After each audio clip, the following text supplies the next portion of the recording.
Usapang totoo, walang pero. Real talk lang, walang plastikan.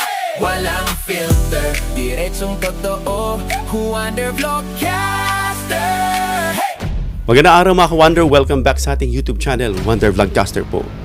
Isang informasyon mga ka-Wonder, or yung iba mga video pa kumakalat na sinasabing kahit hindi diretsohin itong mga to kasi alam nila kapag tinumbok nila yung pangalan, maari na silang kasuhan.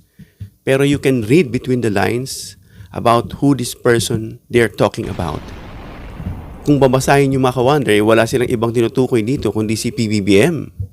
No? Na ayon sa kanila ay kumpirmado raw na stage 4 cancer na raw ang Pangulo. At yung iba nagcha-challenge pa kung talagang fake news daw sila, maglabas daw ng certificate, no? Medical certificate. Yun, tuwang-tuwa, no? Ito, panoorin na muna natin tong video ng isang lalaki na to na sinasabi niyang although Cebuano to mga ka-Wonder, no? Pero nakakaintindi ako ng konti kasi Ilonggo kami, pero hindi may pagka try ko yung iba sa inyo mga Cebuano, pwede kayong mag-comment diyan mga ka-Wonder sa baba para malaman natin yung buong eksaktong sinasabi niya. Nga, ang saon taon na stage 4 naman ko, no? Ang gaba, dili magsaba, buhi pa mo, pero nang hinay-hinay na mo og kadugta. Sige yan, padayon mo lang yung ginabuhat. Makagaba yun ang tiguwang mo ng tagam ragid akong maingon. So yun mga ka-Wonder, no? Ito nga yung sinasabi nitong lalaki, no? Na ibig niya sabihin, stage 4 na raw si PBBM. Kung yun ang tinutukoy niya. Kasi hindi niya binanggit yung pangalan, hindi sila nagbabanggit. No? Ngayon, may mga comment dito, yung mga ilang mga Bisaya, ano? Dito makikita natin. Yung mga comments nila. Stage 4 na kuno siya.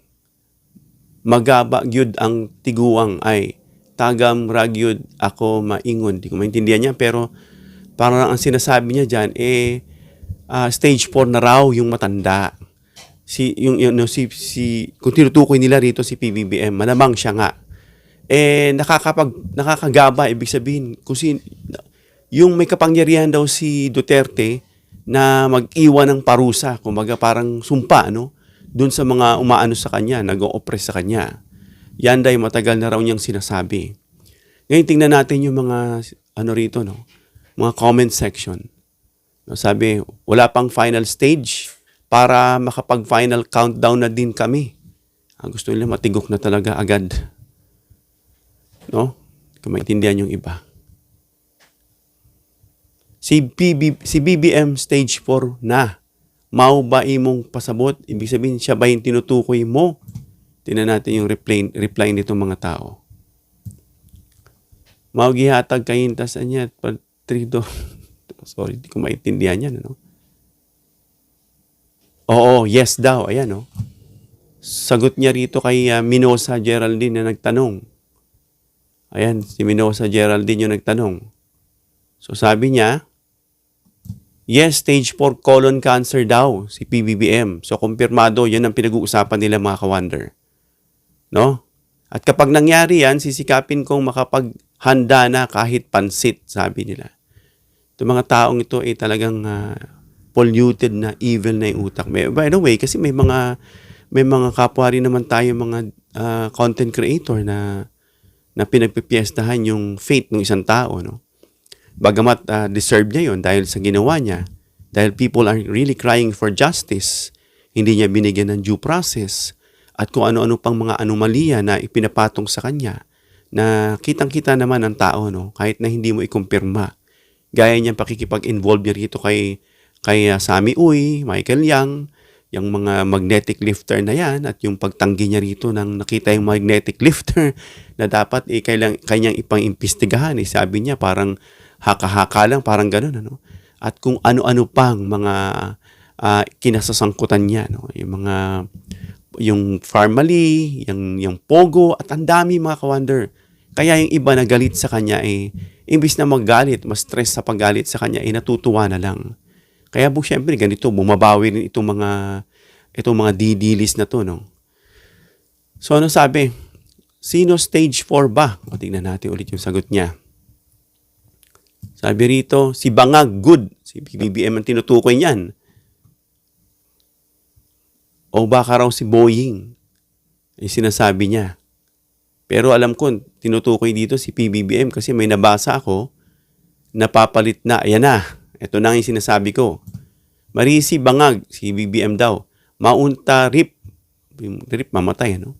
Para si Sara na raw ang bagong presidente. O, di kumpirmado si PBBM nga yung tinutukoy nila, mga ka-wonder.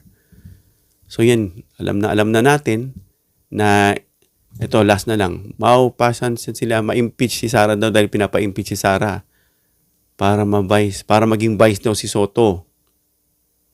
No? Para ma-impeach si Sara, Soto sunod.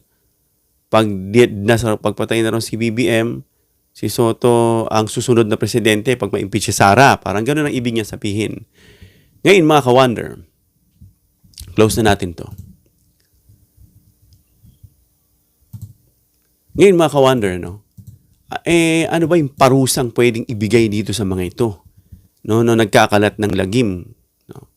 Na wala namang report na sinasabing stage 4. Alam mo kasi yung mother ko, inalagaan ko po yun, stage 4 cancer po yun, mga ka-wonder. At alam na alam ko ang kondisyon ng isang stage 4. Yung mother ko, nung inoperahan siya, nagtagal siya sa ospital. Nagtagal po siya sa ospital.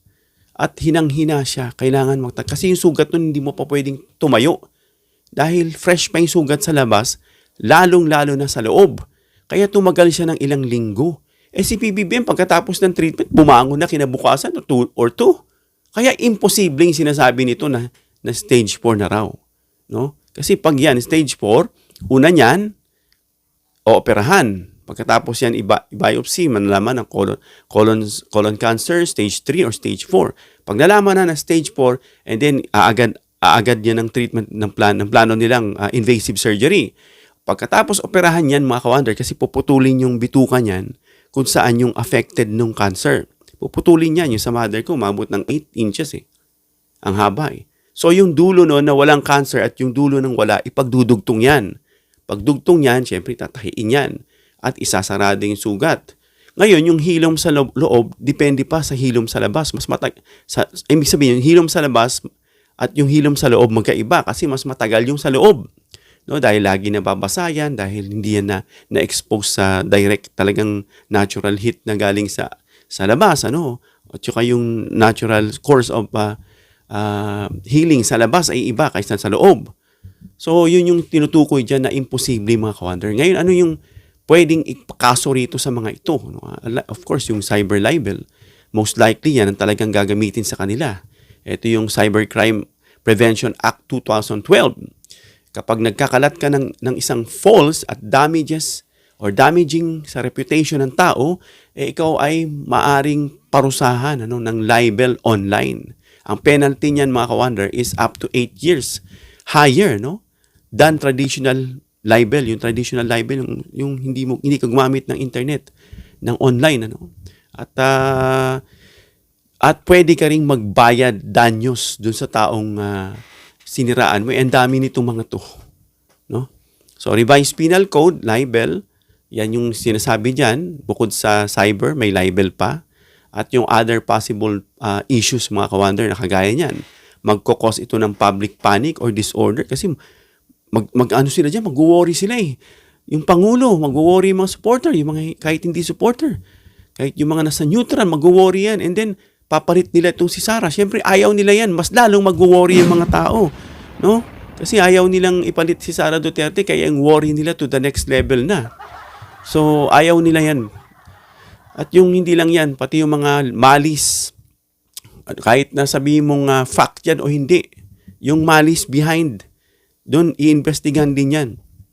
At yung actual damage na nagawa mo. Ngayon may sinasabi ang Biblia about sa pag-spread mo ng mga falsehood na yan, yung mga speaking ill. Gusto mo magkasakit yung tao, mamatay yung tao. Sabi rito sa Exodus 20:16, you shall not bear false witness against your neighbor. Ito yung sinasabing chismis. Huwag ka raw magkakalat ng mga chismis, yung mga marites-marites dyan. Sabi sa Proverbs 19:5, a false witness will not go unpunished. Tandaan po ninyo will not go unpunished. Yung false witness daw ay hindi pwedeng hindi mapaparusahan yan. And whoever pours out lies will not go free. At yung mga sinungaling daw ay hindi magiging malaya. Ibig sabihin yan dito mga ka-wonder, pwede silang ikulong. No? At how about yung wishing harm naman? Yung gusto mong mamatay itong si PBBM na talagang pinagdadasal nyo, tuwan-tuwa pa kayo. Sabi sa Proverbs 24:17, do not gloat when your enemy falls. Enemy mo na yan ha. Pero sinasabi ng Diyos, huwag kang matuwa.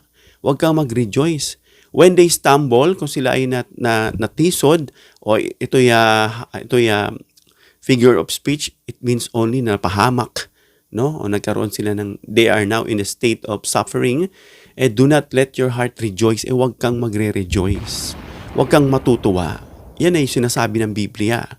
At sa Matthew 5:44 naman, sabi ron, love your enemies and pray for those who persecute you.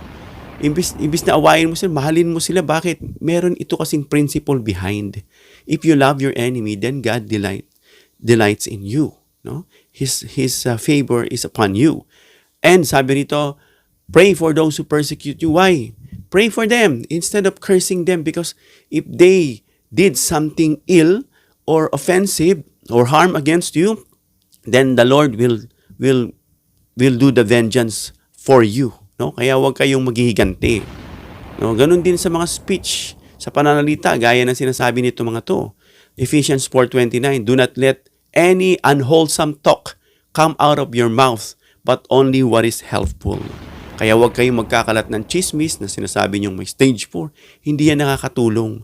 Nakakakos yan ng panic at disorder sa mga tao. And lastly, Matthew 12:36, everyone will have to give account on the day of judgment for every empty word they have done. Ibig sabihin, darating ang paghukom sa inyo. Dalawa po yan. Yung actual judgment kapag namatay na kayo, harap kayo sa Diyos.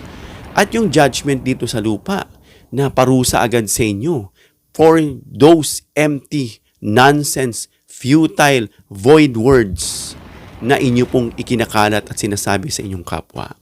So ito po ay unverified at sa gaya nga na sinabi ko, nag-alaga ako mismo ng stage 4 cancer. Nawalan ako ng work dahil I've spent so many days muna, weeks and then months na napaka-gracious ng company sa akin. I intended to resign. I told them that I have to resign. I have to take care of my mom. But they gave me a week. So natawa ako. And then 2 weeks. And then a month. And then a month another. Hanggang sa namatay yung mother ko, I forgot to come back, to return, to report back. So I got terminated. But I appreciate them for saving my career, for keeping me with them as much as they can.